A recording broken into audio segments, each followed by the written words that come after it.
d'être parmi nous. Merci. Bon, bonjour à tous et à toutes. Très heureux d'être avec vous ce matin. Tout d'abord, j'aimerais remercier l'équipe de la CRID de nous avoir invités, d'avoir invité la Commission des droits de la personne et des droits de la jeunesse à faire une présentation dans le cadre de ce colloque. J'ai assisté à vos présentations hier et puis je dois avouer que je suis enchanté par la qualité des présentations qui ont été faites. Un grand bravo à votre équipe. C'est vraiment une initiative extraordinaire, en fait, que je trouve très riche, qui permet de colliger un peu les expériences de différents acteurs. Et puis, on voit toute l'importance qu'on soit tous réunis autour de cette question-là qui me paraît essentielle. Je vais partager tout de suite mon écran. C'est toujours un défi pour moi à chaque fois. Je fais plusieurs présentations, mais soyez sans crainte, je vais y arriver. Et une fois que ça sera fait, donc tout le monde voit bien la présentation. Parfait. Hier après-midi, il y a eu plusieurs présentations qui ont concerné la situation des médecins qui sont formés à l'étranger. De manière un peu complémentaire, ce matin, moi, je vais m'adresser à vous en ciblant peut-être une dimension bien particulière. On a vu hier qu'il y avait plusieurs acteurs qui entrent dans le processus de reconnaissance des acquis et des compétences professionnelles. Je ciblerai aujourd'hui un peu plus le rôle que peuvent jouer les facultés de médecine dans le parcours qui mène à un permis d'exercice régulier de la médecine au Québec. Pourquoi cibler davantage le permis d'exercice régulier? On sait qu'il y a d'autres types de cheminement, notamment des permis restrictifs. D'une part, c'est parce que les permis d'exercice régulier, c'est la voie qui est celle qui est privilégiée par la plupart des candidats, en fait, qui est la plus commune. C'est aussi celle par laquelle la commission a été la plus sollicitée par des médecins formés à l'étranger dans nos différentes responsabilités, notamment en matière d'éducation, de coopération avec les milieux. Souvent, on a été interpellé par des médecins formés à l'étranger par rapport à ce parcours-là. On a reçu aussi un certain nombre de demandes aussi des facultés de médecine pour voir est-ce que avoir des précisions sur le processus et s'assurer aussi que ça soit respectueux des droits des étudiants ou en fait des candidats qui veulent se présenter dans les programmes de résidence en médecine. Avant de commencer, peut-être vous exposer un peu quelles sont nos grandes responsabilités à la Commission pour ceux qui sont peut-être un peu moins familiers avec ce que la Commission fait. La Commission des droits de la personne et des droits de la jeunesse exerce 3 grandes responsabilités. La première, qui lui est conférée par la Charte des droits et libertés de la personne, c'est celle d'assurer le respect et la promotion des principes qui sont contenus dans cette charte. Le deuxième, c'est d'assurer la protection de l'intérêt de l'enfant, le respect et la promotion des droits qui lui sont reconnus dans la LPJ, la Loi sur la protection de la jeunesse. Et enfin, la Commission veille à l'application de la Loi sur l'accès à l'égalité en emploi dans les organismes publics. Il y a au-delà de 300 organismes publics qui sont assujettis à cette loi-là, dont notamment les établissements d'enseignement universitaire. Aujourd'hui, moi, je vais vous parler un peu plus en fonction de la première responsabilité, celle qui nous est conférée en vertu de la Charte des droits et libertés de la personne du Québec. Que dit la Charte des droits et libertés de la personne? Un principe cardinal, en fait, central dans la Charte est contenu à l'article 10 de la Charte. C'est le droit à l'égalité. Et son corollaire, la non-discrimination. On dit que toute personne a droit à la reconnaissance et à l'exercice en pleine égalité des droits et libertés de la personne, sans distinction, exclusion ou préférence. Donc, tous les droits qui sont contenus dans la Charte, en fonction des motifs de discrimination que vous trouvez ici énumérés. Vous voyez en surligné l'origine ethnique ou nationale, qui sera un motif important à considérer dans ce que je vais vous présenter dans la suite de cette présentation-là.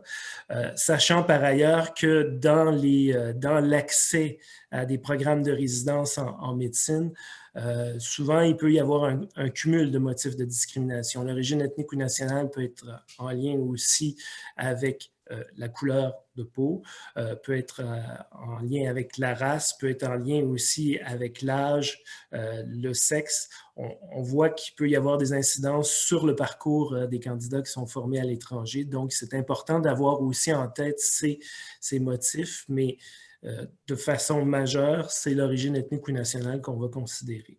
Donc, on dit qu'il y a discrimination lorsqu'une telle distinction, exclusion, préférence a pour effet de détruire ou de compromettre ce droit. Ça va devenir peut-être un peu plus clair dans la présentation que je vais vous faire, mais je tiens à mentionner que ce droit-là, il y a un autre article de la Charte, qui est l'article 17, qui dit que nul ne peut exercer de discrimination dans l'admission, la jouissance d'avantages, la suspension ou l'expulsion d'une personne, d'une association d'employeurs ou de salariés, ou de tout autre ordre professionnel ou association de personnes exerçant une même occupation. C'est une disposition qui entraîne des obligations pour les ordres professionnels, bien évidemment, mais aussi pour tous les acteurs qui participent de près ou de loin au processus de reconnaissance des acquis et des compétences professionnelles. On pense aux établissements d'enseignement, mais on peut aussi penser aux ministères qui, notamment dans le cas des médecins qui sont formés à l'étranger, on peut penser au ministère de la Santé et des Services sociaux qui par décret, détermine le nombre de places qui sont disponibles dans les programmes de résidence en médecine et les finances. Donc, ils ont aussi un rôle à jouer dans ce processus-là. Et évidemment, les établissements d'enseignement. Je ne reviendrai pas sur le processus pour l'obtention d'un permis de pratique régulier en médecine, puisque le terrain a bien été préparé hier, notamment par Corinne et puis par Mme McClellan du Collège des médecins, qui ont bien expliqué ce processus-là. Ce que vous savez, par contre, c'est qu'au-delà du processus de reconnaissance d'équivalence de diplôme qui est décerné par le Collège, c'est la première condition.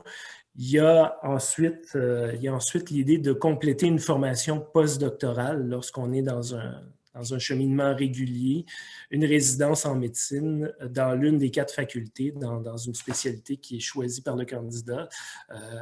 Donc les 4 facultés, Montréal, Laval, Sherbrooke ou McGill. Donc, des éléments de contexte peut-être pour parler de l'accès des médecins formés à l'étranger au programme de résidence. Je vais y aller, je vais brosser ça très, très grossièrement, mais vous connaissez un peu le portrait. Puis ça permettra de voir dans quel contexte la commission, elle, s'est inscrite dans cette réflexion-là autour de l'accès à la profession médicale dans les dernières années. Donc, depuis le début des années 90, on constate une pénurie récurrente de main-d'œuvre médicale au Québec. On voit dans les médias de façon constante tous les enjeux qui sont en lien avec cette pénurie. On le voit notamment beaucoup en médecine de famille. On le voit dans certaines régions du Québec. On est face à de grands défis de recrutement de médecins, puis de trouver des médecins pour aller pratiquer dans certaines régions. Face à cette pénurie, c'est un peu ce que je disais, le gouvernement québécois finance davantage la formation postdoctorale, la résidence dans certaines spécialités qu'elle juge prioritaires pour le recrutement. C'est un processus qui est décidé de façon conjointe entre le ministère de la Santé et les facultés de médecine. On fixe un nombre de postes par décret à chaque année. Et ça permet d'établir des cibles de recrutement et d'ouvrir des postes dans les facultés. La formation prédoctorale dans les facultés de médecine québécoises ne suffit pas à combler la pénurie depuis plusieurs années dans plusieurs disciplines, notamment en médecine de famille et en médecine interne. Ça, c'est de façon récurrente. On le voit d'année en année pour ces deux disciplines-là. Par contre, il y a d'autres disciplines, ça change au gré et au au gré de ce qu'on arrive à aller chercher comme recrutement. La politique d'immigration du gouvernement du Québec, elle, favorise la venue d'une immigration économique hautement qualifiée, on le sait, notamment des médecins qui sont formés à l'étranger pour combler les besoins de main-d'œuvre médicale. Ce qu'on voit dans les dernières années, puis on peut remonter là, pratiquement il y a 20 ans, c'est qu'il y a une croissance du nombre de postes qui sont offerts en résidence d'année en année. Depuis 2004, le nombre de postes qui sont offerts annuellement dans les facultés de médecine a connu une progression constante. En 2004, on avait 546 postes. L'an dernier, en 2020, selon les derniers chiffres qui nous proviennent du système de jumelage canadien CARMS pour le Québec, on avait 946 postes de résidence disponibles, donc 400 de plus. Ce qu'on constate, c'est que c'est essentiellement les candidats qui sont formés ici, donc à travers le processus interne des facultés, qui occupent les nouvelles places. Entre 2004 et 2020, le nombre de médecins formés à l'étranger qui ont obtenu une place en résidence est resté à peu près le même d'année en année, plus ou moins 50. Ce qu'on constate par ailleurs, c'est que cette dynamique-là, qui est inverse, ça amène une réduction de la proportion du nombre de places occupées par des candidats formés à l'étranger. C'était de 9 % en 2004, 9 % des résidents dans les facultés de médecine étaient des médecins formés à l'étranger. En 2020, c'était 4 %. Donc, il y a vraiment une réduction qui s'est opérée à travers le temps. Malgré un grand nombre de postes qui sont offerts, le nombre de postes laissés vacants, par ailleurs, lui, il est toujours élevé. Il y a quand même eu une réduction. On voit qu'en 2011, il y en avait 67. L'an dernier, il y en avait 36, mais il y a quand même une variation. On n'est pas dans une dynamique où ça descend. On a quand même encore un bon nombre de postes qui sont laissés vacants par les facultés. Pourtant, je vous rappelle le processus conjoint qui existe entre le ministère de la Santé et les facultés pour déterminer le nombre de postes. C'est des postes que, même si le financement est assuré, les facultés de médecine préfèrent les laisser ces postes vacants-là. Donc, c'est comme si on renonçait d'une certaine manière à ce financement des postes. 94 % des postes laissés vacants en 2020 le sont en médecine de famille. Et puis, comme je vous disais, c'est une des spécialités pour laquelle la pénurie est la plus importante. Et c'est toujours d'année en année une discipline qui est identifiée comme une priorité de recrutement.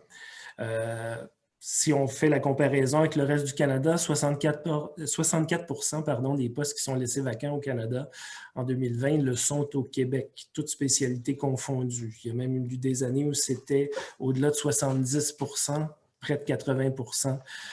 Donc, le Québec fait un peu fait bande à part par rapport au reste du Canada à ce sujet. On va remonter loin en arrière, en fait, plus d'une décennie. En 2007, les médecins formés à l'étranger ont dénoncé cette situation-là publiquement. Ça revient de façon constante, mais il y a eu une démarche qui était peut-être un peu plus structurée, un peu plus visible en 2007. Une coalition qui représentait 174 médecins formés à l'étranger ont dénoncé cette situation-là dans les médias, ont interpellé la Commission des droits de la personne. Ils ont allégué qu'ils étaient victimes de discrimination dans l'accès à un permis régulier de pratique et ils ciblaient plus particulièrement les facultés de médecine. Ces 174 médecins avaient obtenu l'équivalence de diplôme du Collège des médecins. Ils avaient tous été refusés par les facultés de médecine, en dépit que ces derniers avaient laissé 85 places de résidence vacantes à ce moment-là. À l'époque, dans les médias, la conférence des doyens des facultés de médecine avait fait savoir qu'elle préférait laisser les postes vacants en estimant que les candidats qui n'avaient pas été retenus n'avaient pas les qualités requises, sans donner plus d'explications sur la nature des qualités souhaitées. Il y a eu effectivement plusieurs journalistes qui ont essayé de savoir qu'est-ce qui en était.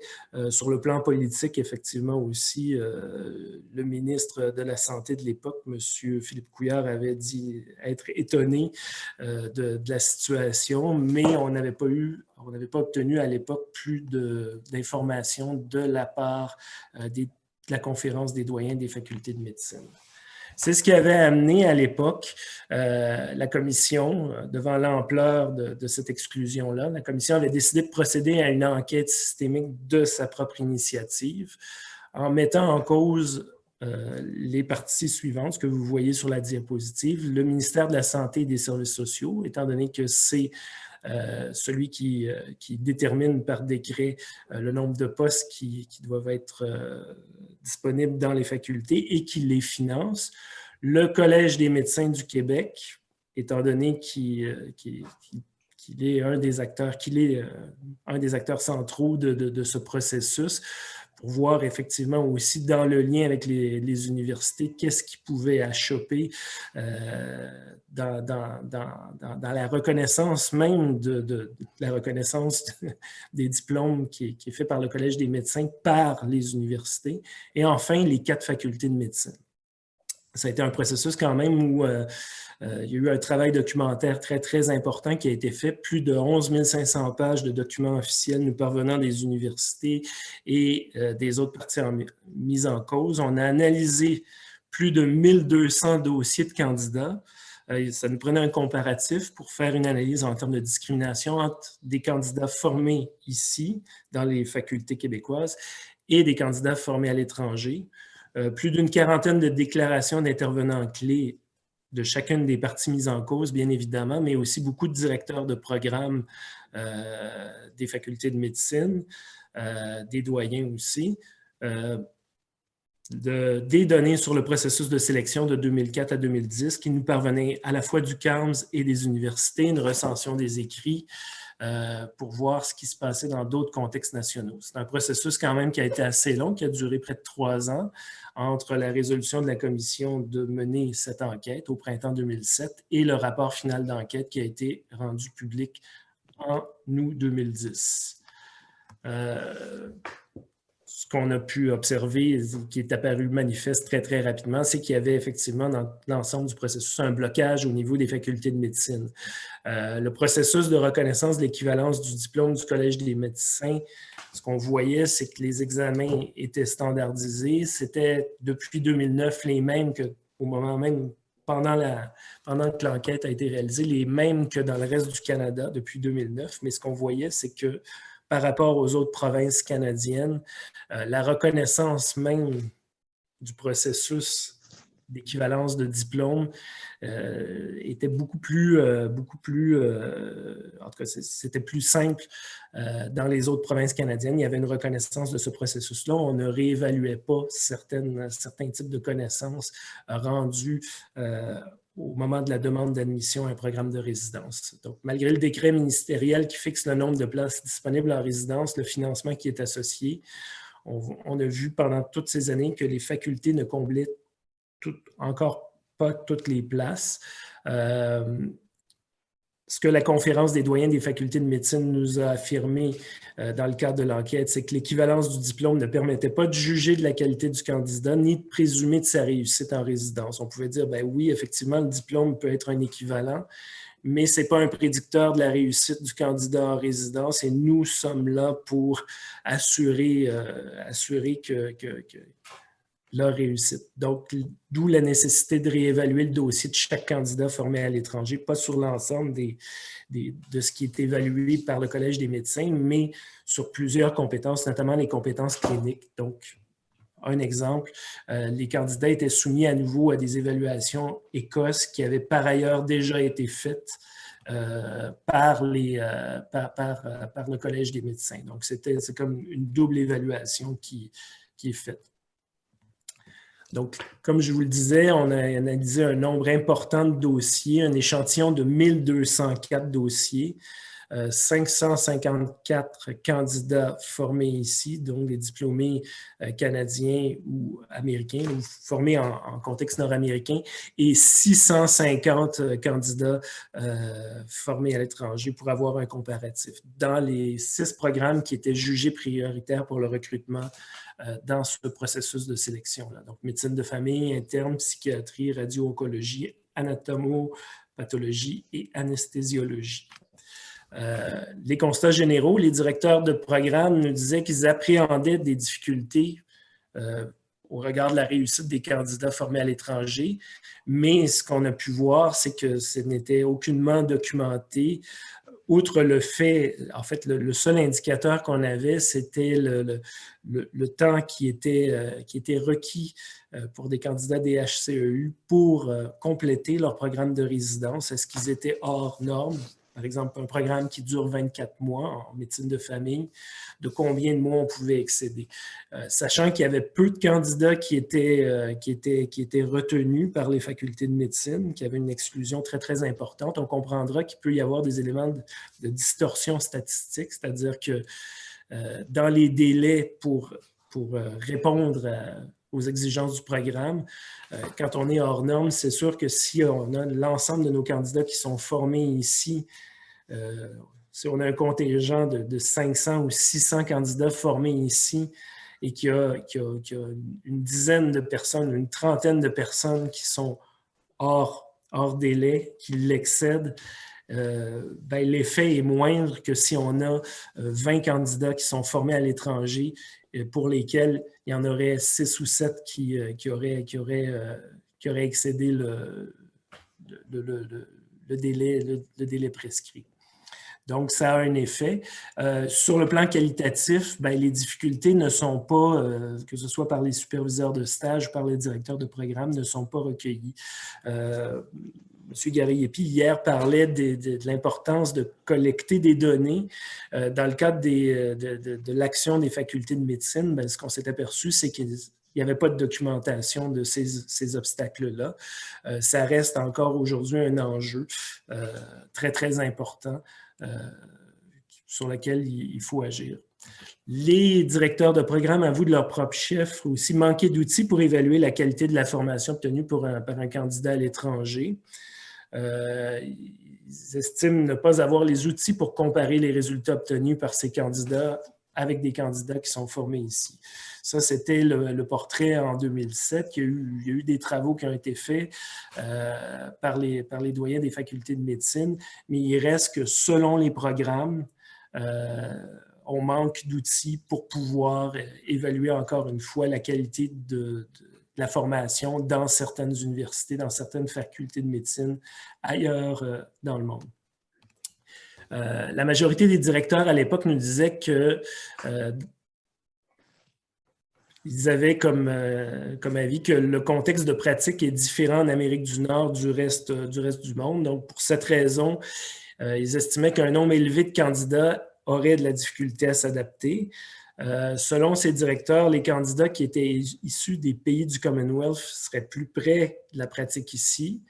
Donc, toujours selon eux, le Québec, pour des raisons linguistiques, n'attirait pas ces candidats-là. Ils se retrouvaient ailleurs dans les autres provinces. Donc, c'est ce qui faisait qu'à terme, on se retrouvait avec très peu de résidents en médecine provenant de l'étranger. Donc ça, c'était une explication qui était donnée à l'époque, qui a continué à être donnée suite au rapport pendant quelques années, mais assez curieusement, on ne la retrouve plus aujourd'hui. Bon, en fait, je ne sais pas si on peut dire assez curieusement, mais on ne l'utilise plus. Mais à l'époque, c'est juste pour vous dire le chemin parcouru. On était dans ce type d'explication-là pour expliquer l'absence de candidats formés à l'étranger dans plusieurs programmes de formation. Un critère de sélection qui était décisif dans le processus, c'était le critère de l'éloignement de la pratique, qui demeure encore aujourd'hui présent dans plusieurs facultés. À l'époque, les facultés de médecine exigeaient qu'un candidat formé à l'étranger ne se soit pas éloigné de la pratique clinique plus de 4 ans. C'est un critère qui... on est dans un critère qui est appliqué de façon uniforme, qui vaut aussi pour les candidats qui sont formés ici, mais en raison du parcours des candidats qui sont formés à l'étranger, le parcours migratoire, l'immigration, passer à travers le processus d'équivalence en sachant effectivement qu'il ne peut pas y avoir d'occasion ou très peu d'occasions de formation, de parfaire des compétences cliniques, cet éloignement-là devient un critère qui est éliminatoire pour 90% des candidats qui sont formés à l'étranger, qui sont exclus d'emblée. C'est une situation qui touchait moins de 1% des candidats formés ici. On comprendra qu'eux, le passage se fait directement de la formation prédoctorale à la résidence. C'est très souvent pour des raisons de santé ou pour des raisons qui sont plus d'ordre familial ou parfois même des réflexions là, sur le cheminement professionnel qui peuvent advenir, mais c'est des cas qui sont marginaux. Donc, ce critère-là, sur dossier, faisait en sorte que les candidats ne pouvaient pas faire valoir leurs compétences en entrevue. Ils étaient éliminés d'emblée. Dans certains programmes, on retirait même des points aux candidats à partir du moment où il y a plus d'1 an d'éloignement de la pratique. Donc, parfois, les candidats faisaient leur demande de l'extérieur du pays, avaient déjà une pratique clinique au Liban, en Algérie, ailleurs, et cette pratique pouvait être éloignée d'1 an et puis déjà on perdait des points à ce niveau-là. Donc, il y avait peu de possibilités pour ces candidats de faire une mise à jour dans le cadre de ce processus-là. Les entrevues de sélection, ce qu'on voyait, c'est que tous les candidats formés ici sont rencontrés en entrevue. C'est encore le cas aujourd'hui.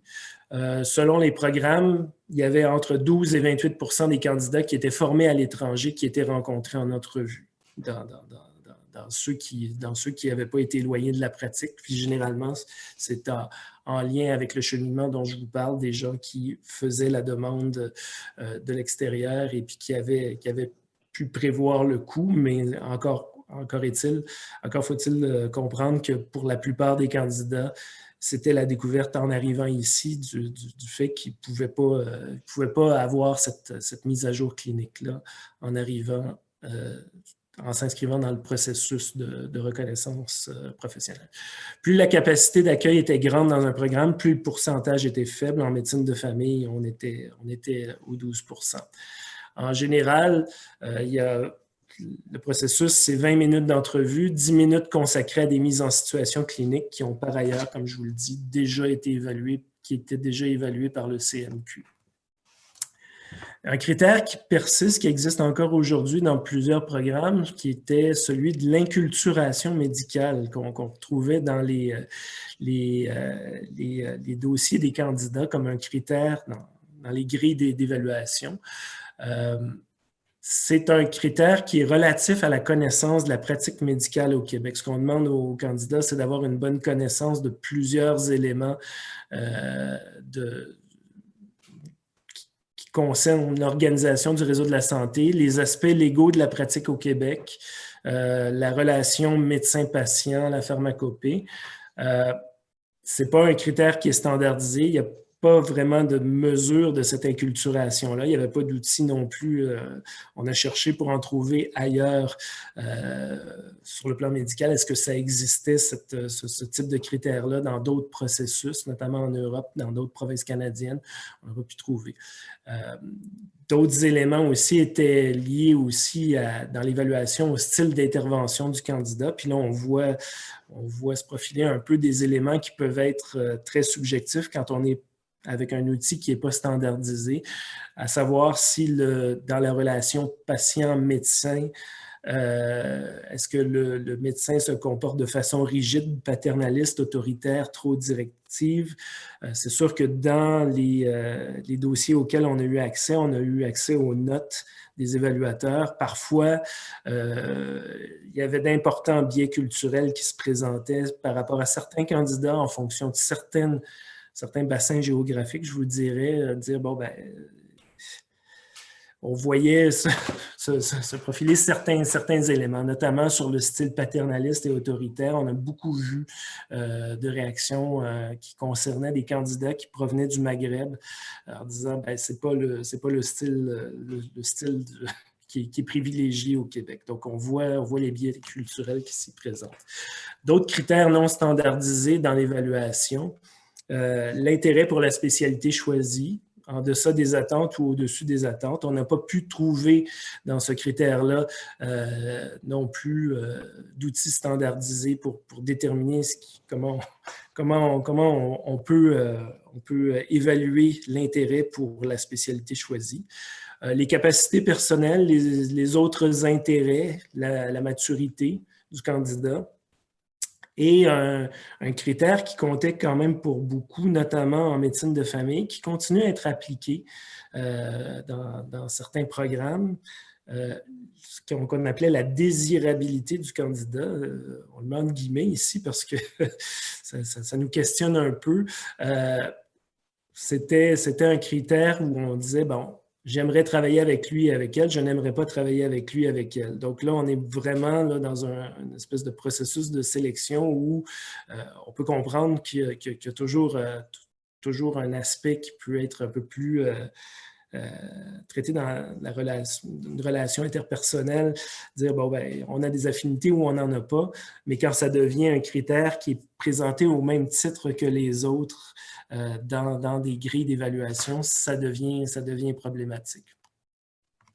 Les grilles d'évaluation qui sont présentées, qui étaient présentées dans le cadre de cette enquête-là, on voyait un déséquilibre aussi dans les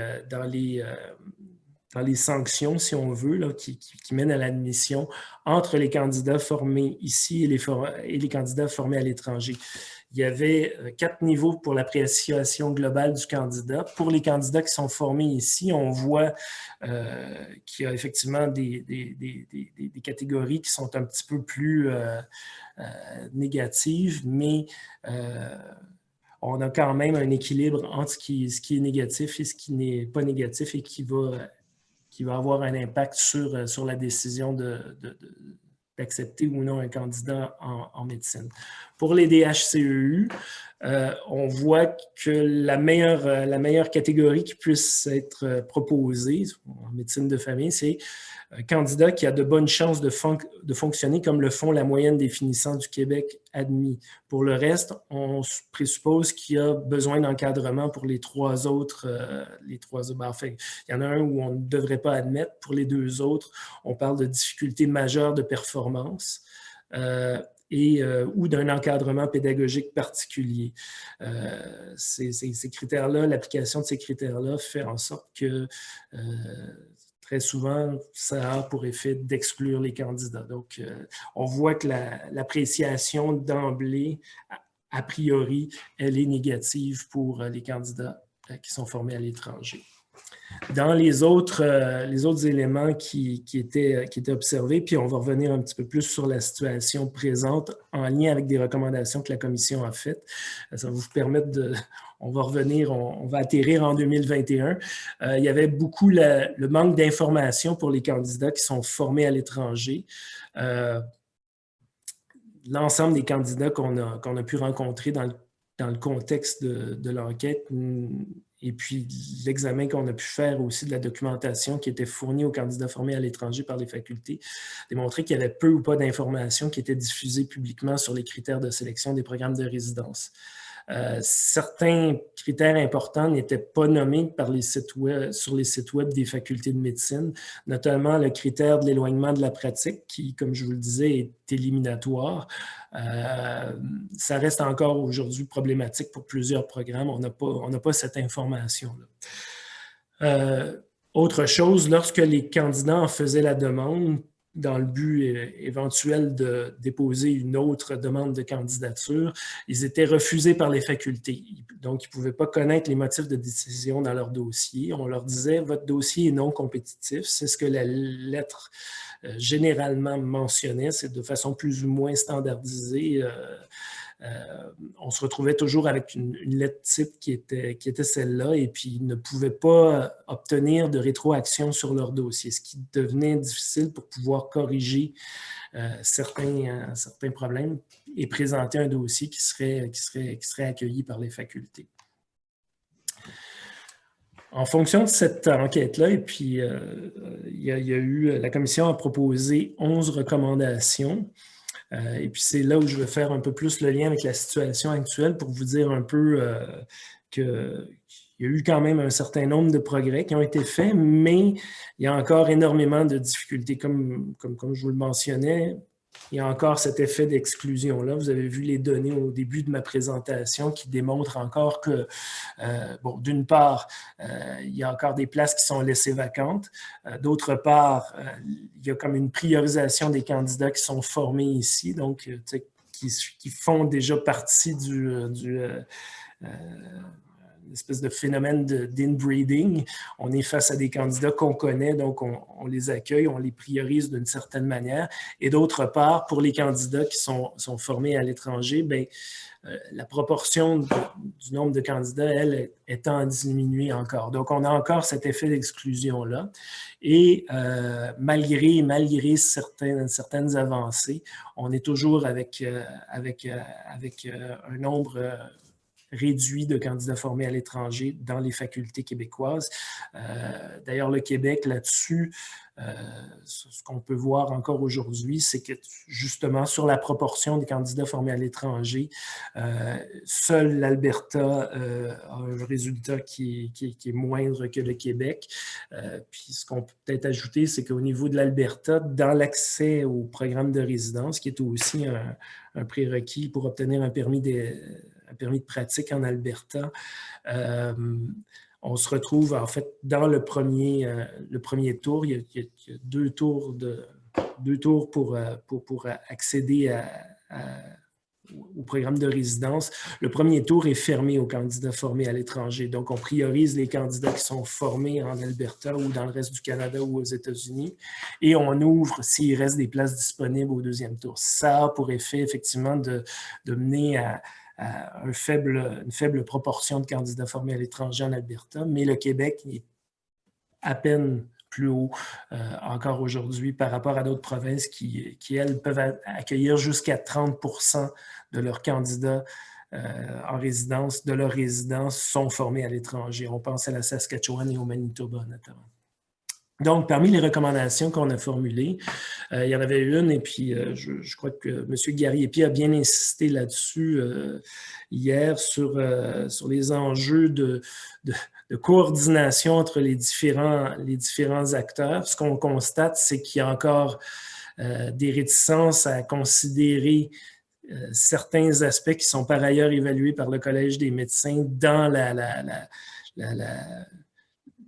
par les facultés de médecine. Donc, il y a une réévaluation de certaines compétences qui sont faites par les facultés de médecine. Donc, assurer une fluidité, une plus grande cohérence entre les pratiques de chacun des acteurs impliqués dans le processus d'intégration des médecins formés à l'étranger, ça reste toujours pertinent parce que dans certains programmes, on continue à réévaluer, à faire des écosses, à aller chercher des éléments qui sont par ailleurs déjà à travers les examens qui sont exigés pour l'obtention de l'équivalence de diplôme, réévaluer des compétences qui sont par ailleurs déjà évaluées.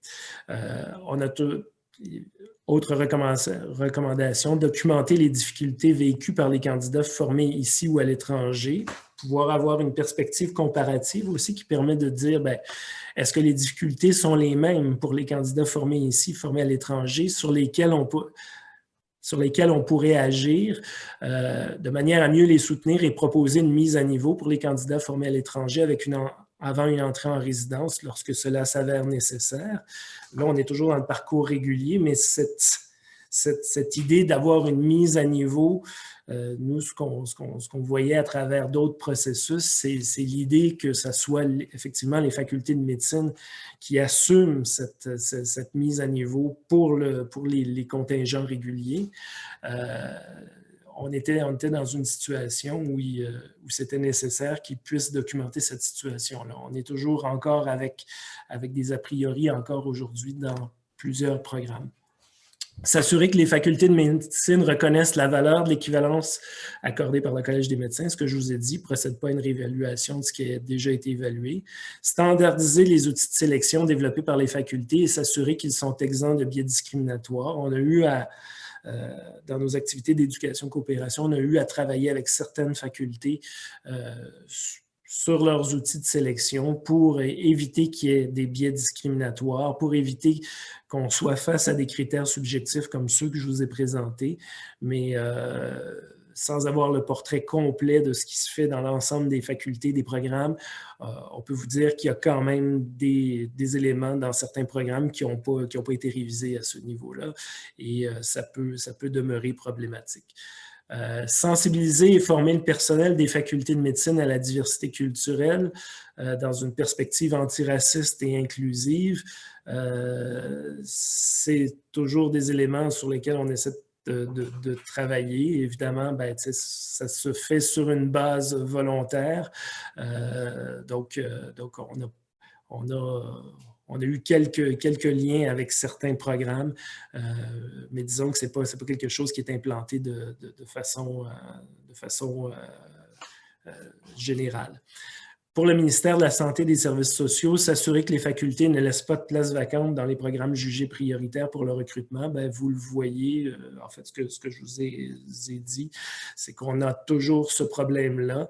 Le Québec a plus de 64% des places qui sont restées disponibles dans l'ensemble du Canada le sont au Québec. Le reste est tout disséminé dans l'ensemble des provinces, donc ça reste un problème pour le Québec. Peut-être juste un élément sur lequel, avant de terminer, puis on passera à la discussion tout de suite après. Suite à l'enquête qui a été menée par la commission, il y a eu un certain nombre de mesures qui ont été adoptées, je vous en ai parlé. Au regard des candidats qui ont été rejetés par les facultés de médecine, le ministère de la Santé a mis en place un stage de mise à niveau qui est assumé par le Centre d'évaluation des diplômés internationaux en santé, le CEDIS. Ça existe depuis 2010. C'est un programme d'environ 4 mois qui est offert aux candidats dont la candidature a été évidemment rejetée. Donc, on procède à une évaluation du dossier, on regarde, on dit, ben, voilà, peut-être que ce candidat aurait les compétences pour suivre un programme de résidence et on lui offre un stage sur la base de cette évaluation-là. Et puis, à la réussite de ce stage-là, le candidat peut bénéficier d'une certification de la part du CEDIS qui lui permet de cogner à nouveau à la porte des facultés avec une évaluation qui dit, ben voilà, il est à niveau pour intégrer votre programme. Dans les faits, c'est un programme qui est intéressant, mais qui arrive après des tentatives infructueuses pour les candidats. Ce n'est pas en amont du processus. On ne prépare pas le candidat à la résidence, c'est-à-dire qu'il faut d'abord avoir passé le processus d'admission à une résidence, à un programme de résidence, ne pas avoir été accepté pour pouvoir aller au CEDIS. Donc, il y a comme quelque chose de très frustrant qui nous a été mentionné par les candidats qui sont formés à l'étranger puis qui persistent encore aujourd'hui. C'est l'idée qu'on arrive après un premier refus, parfois même 2 refus, pour avoir accès à un programme comme celui-là qui nous permet d'avoir une nouvelle chance. Les places sont restreintes aussi. Actuellement, c'est 48 par année. En 2010, quand ça a commencé, avec 8 places. C'était pas beaucoup dans deux hôpitaux qui offraient les stages, Verdun et St. Mary's à Montréal. Là, maintenant, on en a 48 par année, mais pour le nombre de candidats qui déposent des demandes à chaque année, qui est beaucoup plus nombreux, c'est un programme qui ne répond pas nécessairement à la demande.